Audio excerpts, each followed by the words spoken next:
যে 70 ভাগ জনগণ ফ্যাসিবাদের বিরুদ্ধে দৃঢ় অবস্থান নিয়েছে গণভোটে হ্যাঁ বলে, সেই জনগণের বিজয় হবে। ফ্যাসিবাদীরা বিভিন্ন ন্যারেটিভ তৈরি করে, বয়ান তৈরি করে জাতিকে বিভক্ত করেছিল। আর আপনারা নির্বাচনের আগে বলেছিলেন আমরা নির্বাচিত হলে, সরকার গঠন করলে সবাইকে নিয়ে আমরা সরকার গঠন করে দেশ চালাবো। এখন আপনারা কি করছেন? এক দলকে পাঠিয়ে দিচ্ছেন পাকিস্তানে, আরেক দলকে পাঠিয়ে দিচ্ছেন পেশোয়ারে, আরেক দলকে পাঠিয়ে দিচ্ছেন আরো কোনো দেশে, আর নিজেরা এই দেশের জমিদারে দখল নিতে চাচ্ছে। মনে রাখবেন, জুলাইয়ের 2টা স্লোগান ছিল বড় শক্তিশালী। একটা ছিল উই ওয়ান্ট জাস্টিস, আরেকটা ছিল দেশটা কারো বাপের নয়। এদেশ বাংলাদেশের জনগণের।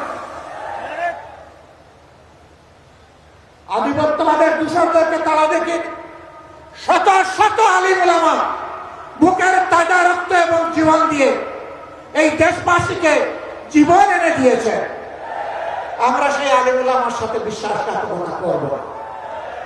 আমাদের যে যুব সমাজ, যে শ্রমিক সমাজ, যে কৃষক সমাজ, আপামর জনগণ, এমনকি 4 বছরের শিশু জীবন দিয়ে আমাদেরকে ঋণী করে গিয়েছে, আমরা তাদেরকে কথা দিচ্ছি আমরা তোমাদের সাথে বেঈমানি করব না। তোমাদের স্বপ্ন বাস্তবায়নে আমরা অবিচল সামনে এগিয়ে যাব ইনশাআল্লাহ। আমরা গভীরভাবে আস্থাশীল, ইনশাআল্লাহ আমাদের নয়, জনগণের বিজয় হবে ইনশাআল্লাহ।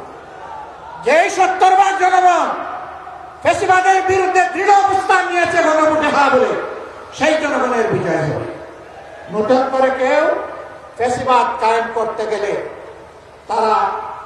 তাদেরকে অনুরোধ করব, নিকট অতীতে যাদেরকে এখন বুকে টেনে নিয়ে আপনারা এই নির্বাচনের বৈতরণী পার হয়েছেন, যাদের হাতে পায়ে ধরে ইঞ্জিনিয়ারিং করে ক্ষমতায় এসেছে, তাদের পরিণতি থেকে শিক্ষা গ্রহণ করুন।